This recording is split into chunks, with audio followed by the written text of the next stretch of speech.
लोगों को बुलाते, बैठक होती, मीटिंग होती, जैसा कि पहले हो चुकी है, हम लोग कर चुके हैं, यहाँ पर आके वृंदावन में कर चुके हैं, गोवर्धन में किया, लेकिन वो राजनीतिक बैठक थी। यहाँ तो आज हम पंडित श्याम सुंदर शर्मा जी, स्वामी जी की जो संयोजक हैं, उनके माध्यम से आपके बीच में सिर्फ और सिर्फ संतों महात्माओं का आशीर्वाद लेकर के, बांके बिहारी जी के दर्शन करके और ठाकुर जी की कृपा लेना चाहते हैं, जिससे कि हम आगे जो हमारे मन में चीजें हैं उनको हम पूरा करने के लिए हमको ताकत मिल सके।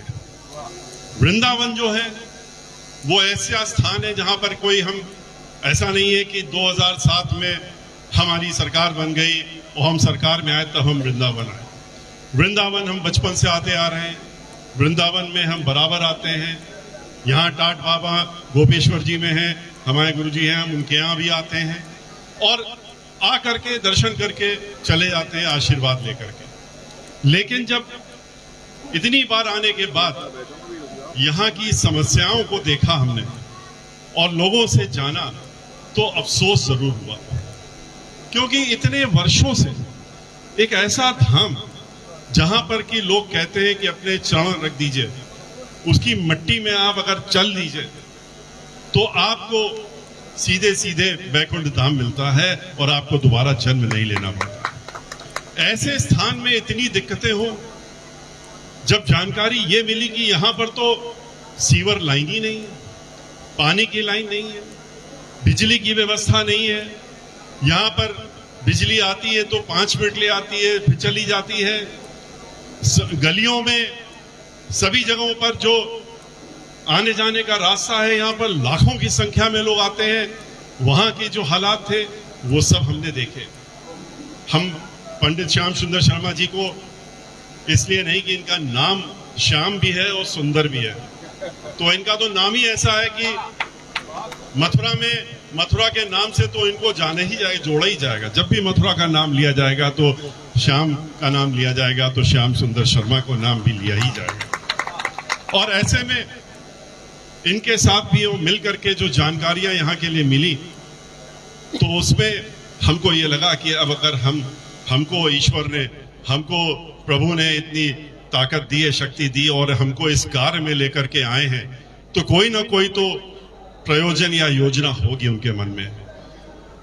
खाली ये तो नहीं होगा कि हम बैठ करके और सत्ता का कोई सुख भोगने का काम करें। अगर ऐसा था तो हमको आने की जरूरत ही नहीं थी राजनीति में। हमें राजनीति में आने की क्या जरूरत है? हमारे यहाँ तो सभी लोग वकालत के पेशे में, हम भी सीनियर एडवोकेट 45 वर्षों से, हमारे पिताजी मुख्य न्यायाधीश गवर्नर रहे, हमारे सगे चचा न्यायाधीश रहे, हमारे सगे बड़े भाई न्यायाधीश रहे, हम भी महाधिवक्ता रहे और चेयरमैन बार काउंसिल रहे, वरिष्ठ अधिवक्ता रहे, लाखों की रोज की आमदनी थी। हमको क्या जरूरत थी राजनीति में आने की? लेकिन राजनीति में जब आ ही गए और राजनीति में लाने का काम, राजनीति में हमारा कोई आने का काम नहीं था, राजनीति में लाने का काम जरूर हमको हमारी पार्टी की मुखिया जो बहन मायावती जी उन्होंने किया। तो जब वो लेकर के आई राजनीति में हमको, तो उसी समय हमारी उनसे जब वार्ता हुई तो हमने कहा कि कुछ काम ऐसे हैं जो कि मैं समझता हूं व्यक्तिगत है। उन्होंने कहा जो भी आपके व्यक्तिगत काम हो वो जरूर कर लीजिएगा। तो वृंदावन में जब हमने ये स्थितियां देखी तो हमने उनके सामने रखा। हमने यहाँ पहले आए, यहाँ 2-3 बार आए, आ करके यहाँ के लोगों से सबसे भेंट की, मिले, बैठकें करी, जानने की कोशिश करी कि यहाँ क्या क्या कमियां हैं। तो कमियों की तो फेहरिस्त लग गई, ऐसी चीजें आई जिससे कि होश उड़ गए।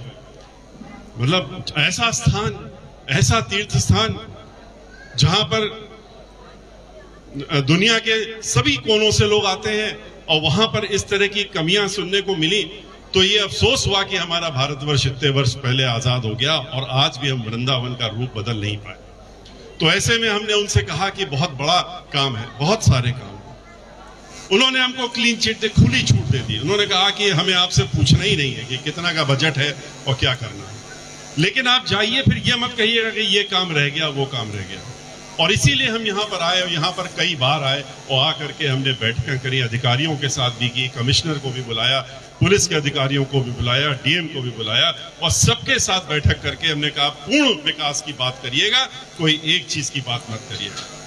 बताया गया कि यहाँ विधवा आश्रम की जरूरत है, यहाँ पर अस्पताल नहीं है, यहाँ पर बस अड्डा नहीं है, यहाँ पर पावर स्टेशन नहीं है, यहाँ पर मेला घोषित होने की बहुत वर्षों से लोग कह रहे हैं कि मेला घोषित कर दिया जाए, मेला घोषित नहीं हो रहा है। यहाँ की सड़कों की हालत, यहाँ परिक्रमा का जो स्थान है यहाँ से लेके गोवर्धन तक का, उसकी हालत बहुत खराब है।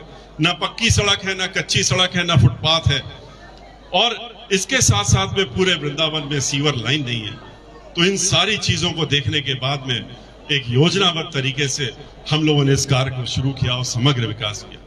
खुशी की बात है, पैसा शुरुआत में 200 करोड़, फिर 300 करोड़, फिर 350 करोड़, जैसा जैसा रुपया इस्तेमाल होता गया और लगता गया, हम लोग उसको आगे बढ़ाते गए और सारे जितने काम ये मैंने अभी आपके सामने कहे, ये सारे के सारे काम वृंदावन में हमको करने का एक मौका मिला। और मैं ये समझता हूं कि ये काम जो वृंदावन में हुए, इसमें मैं अपने ऊपर कोई श्रेय अगर लेता हूं तो इससे बड़ा धोखा मैं अपने आप को नहीं दूंगा। ये श्रेय हमारे ऊपर या व्यक्तिगत आप लोगों का बड़प्पन है कि आपने कहा कि आप लोग महात्मा जन हैं, आप लोग हैं, आप कह रहे हैं कि ये आपने किया। हम क्या कर सकते हैं, हमारे हाथ में क्या है? करने वाला तो वो ऊपर है और प्रभु ठाकुर जी हैं और वो हैं जो करवाने का काम करते हैं। किसके माध्यम से कराते हैं ये वो तय करते हैं। उन्होंने उस समय हमको माध्यम बनाया, हमारे माध्यम से उन्होंने ये मौका दिया कि हम इन सब चीजों को वृंदावन में कर सकें। तो हमको मौका मिला, तो इसके लिए भी हम प्रभु श्री ठाकुर जी के चरणों में अपना शीश नवाते हैं। और आप सबको भी हम ये जरूर कहेंगे कि आपका आशीर्वाद अगर हमारे साथ में नहीं होता तो हम शायद ये काम नहीं कर पाते। जब हम राजनीति में आ ही गए थे, तो राजनीति में आए तो हमसे बहुत से लोगों ने कहा, और हम कई जगह पूरे उत्तर प्रदेश में ब्राह्मण समाज के बीच में गए और जा करके हमने 2005 से 2007 के बीच में उनसे बातचीत की। और बातचीत हमने कुछ और नहीं की, 10,000, 20,000, 25,000 की संख्या में लोग इकट्ठा होते थे। पर ब्राह्मण समाज से हम एक बात करते थे, हमने कहा कि आप ये बताइए कि हमारा क्या, ब्राह्मण होने के नाते हमारा क्या कर्तव्य है। सबने एक शब्द में कहा कि ब्राह्मण तो दीक्षा देने का काम करता है, भिक्षा लेकर के भी दीक्षा देता है, और ब्राह्मण अपने बारे में नहीं सोचता। ब्राह्मण हमेशा समाज के बारे में सोचता है, सर्व समाज के बारे में सोचता है और कैसे सबका उत्थान हो इसके लिए अपना पूरा जीवन समर्पित कर देता है। तो ऐसे में हमने कहा कि फिर भेदभाव क्यों? जैसा कि अभी हमारे गुरुजन ने कहा भी कि जाति, धर्म, भगवान श्री राम चाहे भगवान श्री कृष्ण, किसी ने भी इन सब चीजों से सबको अलग रखा, कहा इसमें मत पड़िए। उन्होंने करके भी दिखाया। इसको तोड़ने के लिए अनेकों उदाहरण हैं, रामायण से लेके और हर जगह, महाभारत, सब जगह है कि उन लोगों ने कैसे कैसे इन लोगों ने ये संदेश देने का काम किया कि जाति, धर्म ये सब चीजों से अलग नहीं है।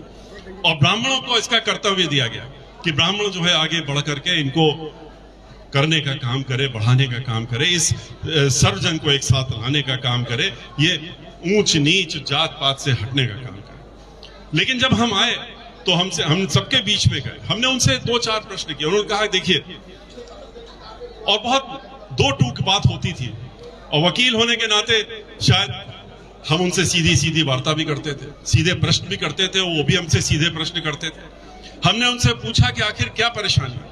उन्होंने कहा कि कुछ लोगों ने कहा कि आपने तो कौन सी पार्टी ज्वाइन कर ली, इस पार्टी को क्यों ज्वाइन किया।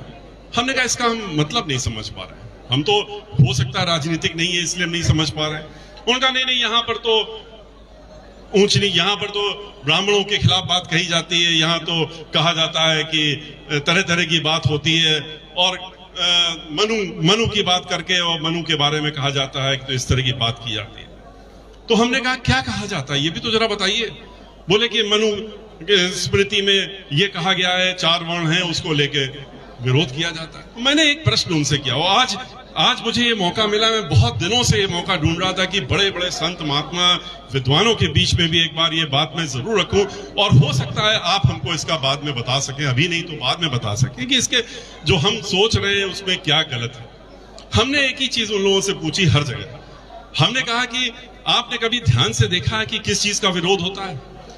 विरोध तो सिर्फ इस बात का हो रहा है जहां पर कि एक शरीर को 4 हिस्सों में बांटने की बात की जाती है। कहा जाता है कि मनुस्मृति में यह कहा गया है कि एक हिस्सा जो शरीर है उसमें सर जो है वो ब्राह्मण है और सबसे ऊंचा है, और हाथ जो है क्षत्रिय है, और पेट जो है वो बनिया है और वैश्य है, और पैर जो है शूद्र है, और इसलिए सबसे नीचे है। तो हमने ये पूछा कि ये बता दीजिए हमको, एक 2 सवालों का जवाब दे दीजिए, अगर ये सही है, अगर इसको सही मानते हैं आप लोग, तो हमारे प्रश्नों का जवाब दे दीजिए, हम भी सही मानने लगेंगे। हमने कहा आप कहते हैं कि सर ब्राह्मण है इसलिए सबसे ऊंचा है, और पैर जो है वो शूद्र है, नीचे है, सबसे नीचे इसलिए शूद्र और सबसे नीचा है।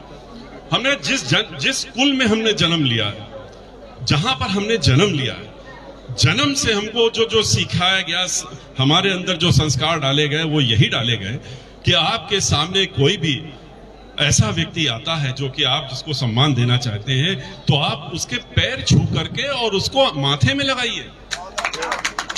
तो अगर हम पैर को छूते हैं जिसको कि आप कहते हैं कि शूद्र सबसे नीचे है, तो उसको तो उठा करके, हम उठा के तो सर पे नहीं रख सकते, हम तो हाथ से छू करके सर में लगा लेते हैं। और दूसरा हमने एक और चीज कही, हमने कहा कि जब हम लोगों को यह भी सिखाया गया कि हमारे बहुत ही सम्मानित गुरुवर हो और लोग हो, माता पिता हो, तो उनके वो अगर आपके पास आते हैं कुछ दिनों बाद, तो आप साष्टांग प्रणाम करिए, प्रभु के सामने भी साष्टांग प्रणाम करिए। और साष्टांग प्रणाम करने का क्या तरीका होता है कि जो सामने व्यक्ति है उसके पैरों पे अपना सर नवा दीजिए, छुआ दीजिए और उससे आशीर्वाद ले लीजिए। तो सर जिसको आप कहते हैं कि ब्राह्मण है वो सबसे ऊंचा है, और पैर जो सबसे नीचा है, तो हम तो इस सर को पैरों में रख देते हैं और तब आशीर्वाद लेते हैं। तो ये ऊंच नीच की बात कहां से आती है? तो अगर वाकई में यही व्यवस्था है, तो इस व्यवस्था का तो हम भी नहीं समझ पा रहे कि ये सही व्यवस्था है। और अगर ये गलत तरीके से बताया गया है, तो उसको हमारा कर्तव्य है कि हमारा ये धर्म है, और हम जहां जन्मे हैं कि हमारा ये कर्तव्य होता है कि हम समाज में जा करके और उनको बताएं कि ये व्यवस्था गलत है। आप लोग सब एक शरीर का एक भी हिस्सा अगर अलग हो जाए, चाहे हाथ हो चाहे पैर हो, तो शरीर बेकार हो जाता है, नश्वर हो जाता है, किसी काम का नहीं रहता। सर को आप अपने साथ ही रखे रह जाएंगे, पूरा सर बेकार हो जाएगा। तो इसको लेकर के हमने कोशिश की कि हम भाईचारा बना लें, आपस में एक दूसरे को मिला लें, और मिला करके प्रभु की आशीर्वाद था हमारे साथ, और इसीलिए उस आशीर्वाद के तहत हम भाईचारा बना सके, समाज में कुछ दूरी कम कर सके, लोगों को मिलाने का काम हुआ। ब्राह्मणों का और दलितों के बीच में उठना बैठना, उनके साथ में मिलाप हुआ, और जिसको कि पूरे देश ने फिर सोशल इंजीनियरिंग का नाम दे दिया। और उस सोशल इंजीनियरिंग का नतीजा भी क्या हुआ था कि उत्तर प्रदेश में पूर्ण बहुमत की सरकार बनी, और सरकार बनने के बाद हमको ये ताकत मिली कि हम ब्रिज में आकर के और ब्रिजवासियों की इच्छा के हिसाब से यहाँ पर आकर के काम करें। और खाली यहाँ पर हम नहीं रुके, जैसा कि अभी शर्मा का हम लोग श्याम सुंदर जी ने कहा कि खाली यहाँ ब्रिज में हम लोग नहीं रुक पाए थे। ब्रिज के बाद हम अयोध्या गए, अयोध्या में गए तो वहां पर भी वही सब दिखा, वहां पर भी सीवर लाइन नहीं, वहां पर भी पानी की व्यवस्था नहीं, वहां भी परिक्रमा की सड़क का व्यवस्था नहीं।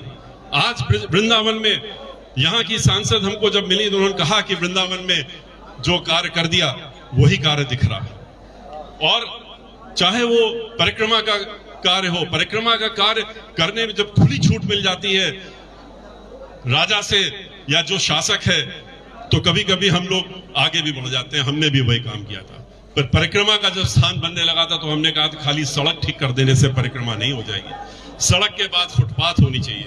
फिर हमसे यहाँ के ब्रिजवासियों का, अगर फुटपाथ के बाद आपने यहाँ की धरती मट्टी को नहीं रखा जिसमें कि लोग पैदल चलते हैं तो बेकार है, तो हमने उसको भी बनाने का काम किया। उसके बाद यहाँ से लेके 29 किलोमीटर बुढ़े, बुजुर्ग, औरतें, महिलाएं, इन सबको हमने जाते हुए देखा, पैदल चलते हुए देखा। उनके लिए हमने व्यवस्था करी कि जगह जगह पर उनके बैठने का इंतजाम हो, पानी पीने का इंतजाम हो, तब तो आप समग्र विकास कर सकते हैं। आप उस तरीके से सोच सकते हैं जिस तरह से आपकी मंशा है कि हम यहाँ पर जो काम कर रहे हैं किसके लिए कर रहे हैं, जिनके लिए कर रहे हैं उनको अगर हम ध्यान में रख के करेंगे तभी उस कार्य को हम कर सकते हैं। तो उसी तरीके से यहाँ करने के बाद हम लोग अयोध्या गए। अयोध्या में हमने वहां की परिक्रमा का स्थान किया, सरयू नदी का घाट ठीक किया, वहां पर हमने जो सीवर ट्रीटमेंट प्लांट बनाया, सीवर पूरे अयोध्या में लगवाने का काम किया। वहां से वाराणसी गए, वाराणसी में जितने 80 घाट हैं उन सबको एक तरफ से ठीक कराने का काम किया। सीवेज ट्रीटमेंट 150 करोड़ का बनाने का काम किया। वहां पर भी जितनी भी चीजें हो सकती थी कर सकते थे। फिर अयोध्या के बाद ये लगा कि जहां राम की नगरी में तो हो गया, लेकिन सीता को क्यों भूल जाते हैं? सीता को नहीं भूल सकते। वो बात दूसरी कि आजकल खाली राम का नाम ले रहे हैं कुछ लोग। हम कहते हैं कि खाली राम का नाम क्यों लेते हो, सीता राम क्यों नहीं कहते हो? हम राधे कृष्ण कहते हैं, सीता राम क्यों नहीं कहते? लेकिन कुछ है जो लोग खाली राम का नाम लेते हैं और राम को अकेला कर देते हैं। सीता से अलग करते ही राम अकेले हो जाते हैं। लेकिन हम तो फिर बिठूर गए। बिठूर में जहां सीता मां रही थी वहां जाकर के, वाल्मीकि आश्रम में जाकर के, जहां लव कुश रहे वहां पर जाकर के हमने समग्र विकास किया। 150 करोड़ रुपए वहां खर्च करके उसका भी समग्र विकास करने का। आज हमें आपके बीच में आने का मौका मिला। मैं अपने को धन्य मानता हूं कि आज आपके बीच में आकर के और हमको आप सबका इतने इतने बड़े गुरुगण, हम आपके आगे तुच्छ मान, हम कुछ नहीं आपके आगे हैं। आप लोग जो हैं, आप रोजाना यहाँ पर लोगों को आप प्रवचन भी करते हैं, लोगों को बताते हैं, आप लोगों का अगला जीवन सुधारने का काम भी करते हैं। हम लोग तो इस जीवन में भटके रहते हैं, फिर आप लोगों के बीच में जब आते हैं तो आप लोग थोड़ा सा सही रास्ता हम लोगों को दिखा देते हैं और हम लोग फिर आगे बढ़ने लगते हैं। आपका आशीर्वाद अगर रहेगा, आपका आशीर्वाद हमारे साथ रहेगा और मुझे फिर से ताकत मिलेगी और प्रभु का आशीर्वाद रहा, ठाकुर जी का आशीर्वाद रहा, राधे कृष्ण का आशीर्वाद रहा, भगवान श्री राम का आशीर्वाद रहा, तो मैं आपसे कह सकता हूं। और आपने जो बहुत थोड़ी सी चीजें कही, आपने कहा कि एक साधुओं का, संतों का एक वो बन जाना चाहिए, आयोग बन जाना चाहिए और ये हो जाना चाहिए। ये सब तो बहुत ही ऐसी चीजें हैं जिसमें कि कोई आगे दिक्कत होनी ही नहीं चाहिए। लेकिन इसके आगे भी बहुत सी चीजें हैं, बहुत सी चीजें हैं। मंदिरों की सुरक्षा, मंदिरों की देखरेख, जो हमारे पूजा पाठी लोग हैं, जो हमारे मंदिरों में पूजा करते हैं जाके, जो घरों में पूजा करते हैं जाके, जो हमारे वेद पाठी हैं, जो हमारे वेद पढ़ाने काम करते हैं, जो सनातन धर्म को जिंदा रखे हुए हैं और उसमें जो धीरे धीरे कुठाराघात हो रहा है, उसको भी सबको रोकने का काम हम लोगों की जिम्मेदारी होगी और करने का काम करेंगे। आज उत्तर प्रदेश में जब हम लोग थे 2007 से 12 के बीच में, तो 350 संस्कृत विद्यालय, जो प्राइवेट संस्कृत विद्यालय थे, उनको अनुदान देकर के उनको चलवाने का काम किया था। आज तो जो सरकारी संस्कृत विद्यालय हैं, 1500 संस्कृत विद्यालयों में से घट करके और 700 रह गए। 500 जो महाविद्यालय थे उसमें से घट करके 200-250 रह गए। और कारण क्या है? हमसे उन लोगों ने मिलकर के बताया, हमने ऐसा क्यों, आप क्यों बंद कर रहे हैं? बोले हम नहीं बंद कर रहे हैं, हम लोगों को अनुदान देना बंद हो गया, पैसा देना बंद हो गया, इसलिए संस्कृत विद्यालय बंद हो रहे हैं एक एक करके। अगर संस्कृत विद्यालय बंद हो जाएंगे तो कहां पर लोग पाठ करेंगे, कहां बच्चे पढ़ेंगे? जब पूजन पाठ नहीं होगा तो ये सनातन धर्म जिसकी बात हम लोग करते हैं, जिसको हम लोग बचाने के लिए संकल्प लेते रहते हैं, ये सनातन धर्म कहां रह जाएगा? जो अभी के लोग हैं, उसके बाद अगली पीढ़ी तो कहीं नजर नहीं आएगी इन लोगों की जो इसको बढ़ाने का काम करे। इसलिए हम लोगों का ये भी उद्देश्य है कि अगर दोबारा हमको शक्ति मिली और हमको ताकत मिली और प्रभु की कृपा रही, तो इन सारी चीजों को हम लोग देखने का काम करेंगे और यहाँ पर सनातन धर्म को, उसको बचाने का काम करेंगे, उसको बढ़ाने का काम करेंगे। इसी के साथ में मैं बहुत ज्यादा समय न लेते हुए, क्योंकि आप लोग काफी देर से यहाँ पर रुके हुए हैं, काफी संत महात्मा और सबका आशीर्वाद हमको अभी मिल चुका है। मैं फिर से कहूंगा कि मैं धन्यवाद दूंगा कि हमको यहाँ पर आने का मौका मिला। और मैं शर्मा जी के बारे में इतना कहूंगा जरूर कि मैंने तो उनसे 2 दिन पहले ऐसे ही कहा था कि हमारी पत्नी, धर्म पत्नी यहाँ पर है कल्पना मिश्रा, वो सुबह से शुरुआत करती है पूजा पाठ में, तो रात तक उसी में बाकी कार्यों के साथ में उसमें लगी रहती हैं और हमको भी याद दिलाती रहती है कि आज ये है, आज वो है, आज इसको मत चूक जाना, आज ये मत कर लेना, घर से निकलना है तो ऐसे निकलना है, इतने बजे निकलना है, नहीं तो नहीं निकलना है। लेकिन फिर भी हम लोगों को निकलना मजबूरी होती है, कोर्ट कचहरी वाले लोग हैं, हम लोग तो निकल ही जाते हैं, प्रभु का नाम लेते हैं, निकल जाते हैं। लेकिन इन सब चीजों के बावजूद भी आज हमको यहाँ पर आने का मौका मिला, हम दोनों लोगों को यहाँ आने का मौका मिला, आप लोगों का आशीर्वाद लेने का मौका मिला। इसके लिए मैं ये कहूंगा कि मैंने तो सिर्फ 2 दिन पूर्व, 3 दिन भी नहीं हुए, मैंने शर्मा जी से अनुरोध किया था कि कार्तिक पूर्णिमा के पर्व में जहां पर कि विष्णु की कृपा रहती है, अगर उनकी पूजा आरती करने का मौका मिल जाए तो इससे बड़ा आशीर्वाद नहीं मिल सकता। आज वो भी आरती का भी मौका मिलेगा, दीपक जलाने का भी मौका मिलेगा। आज गुरु नानक जी का भी पर्व है और ऐसे सुंदर पर्व में हमको यहाँ आकर के अगर मौका मिल जाता है तो आप बताइए। तो इन्होंने 2 मिनट भी नहीं लिए, इन्होंने ये नहीं कहा कि अच्छा हम बताएंगे आपको, इन्होंने कहा कि आप अपना कार्यक्रम बनाइए और बाकी आप हमारे ऊपर छोड़िए। और मैं देख रहा हूं कि इन्होंने जिस तरह से कार्यक्रम कराया है, मैं इसलिए इनका बहुत ही कोटि-कोटि धन्यवाद देता हूं, शर्मा जी को खास तौर से इस बात के लिए। और मैं इसी के साथ में ज्यादा कुछ न कहते हुए फिर से आप सभी संत महात्माओं को दिल से और प्रणाम करते हुए अपना सिर आपके सामने झुकाते हुए और आपसे मैं विदा लूंगा। राधे राधे, जय राधे कृष्ण। बहुत बहुत धन्यवाद आदरणीय मिश्रा जी। और आज हमें मालूम पड़ी कि आपके अभ्युदय के पीछे कल्पना मिश्रा जी की पूजा को फल चल रहे हुए।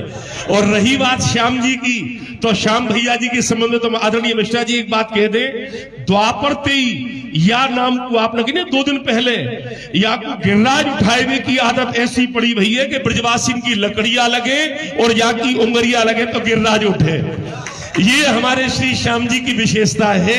और अब यहाँ पे जितने भी संत महापुरुष विराजमान हैं, आदरणीय मिश्रा जी के मन में ये विचार हो कि मैं वृंदावन में जाए के संत महात्मा विद्वान जो ब्रज के महाभाग हैं उनको मैं सम्मान करूं, तो आप शॉल उड़ाए के सम्मान करेंगे आदरणीय श्री सतीश चंद्र जी मिश्रा,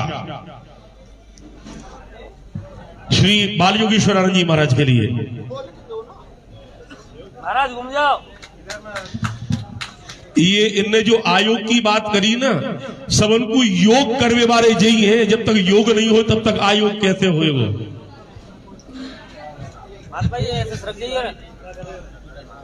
क्रम से यहाँ पे जितने भी विद्वान विराजमान हैं उनको आदरणीय मिश्रा जी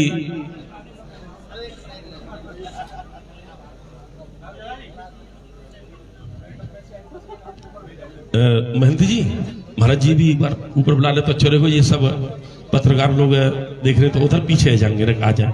श्री राधा प्रसाद देव जी महाराज, श्री हरदास पीठाधीश्वर कृपया आगे आ जाए तो अच्छा रहेगा। कृपया रास्ता दे दे। मोहिनी बिहारी शरण जी उनको लेके आए कृपया। ऐसे घूम जाओ। अरे ऐसे ऐसे महाराज महाराज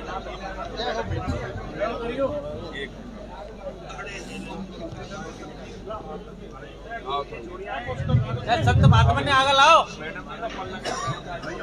गुरु पुरुषोत्तम जी महाराज बैठे भाई, उनकी तरह सम्मान है। देखो कोई चिंता नहीं है, तुम आ जाओ, भी रुको।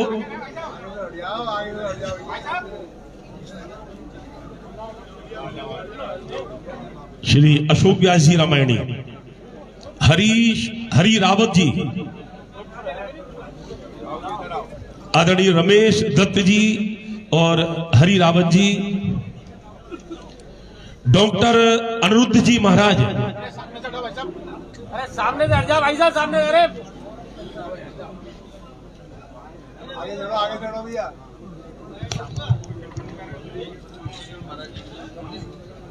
श्री महिमा जी स्टेज पे आ जाएं। टूंडला से आई हैं बहन जो हमारी महिमा जी हैं। सामने बैठो, सामने से। आप आचार्य बद्रीश जी, आचार्य बद्रीश जी आप जल्दी से आइए। हाँ बद्रीश जी, हाँ सम्मान करो। महाराज जी सामने से हटो, सामने। श्री कृष्ण मुरारी जी शास्त्री नंदगाम वाले, जय हो। श्री बिहारी लाल जी शास्त्री जी महाराज, अध्यक्ष सारस्वत सभा, महंत श्री राघवेंद्र दास जी महाराज, और हमारे जो विद्वान इधर बैठे हुए हैं वो भी कृपया उधर पहुंच जाएं। राम मंदिर वाले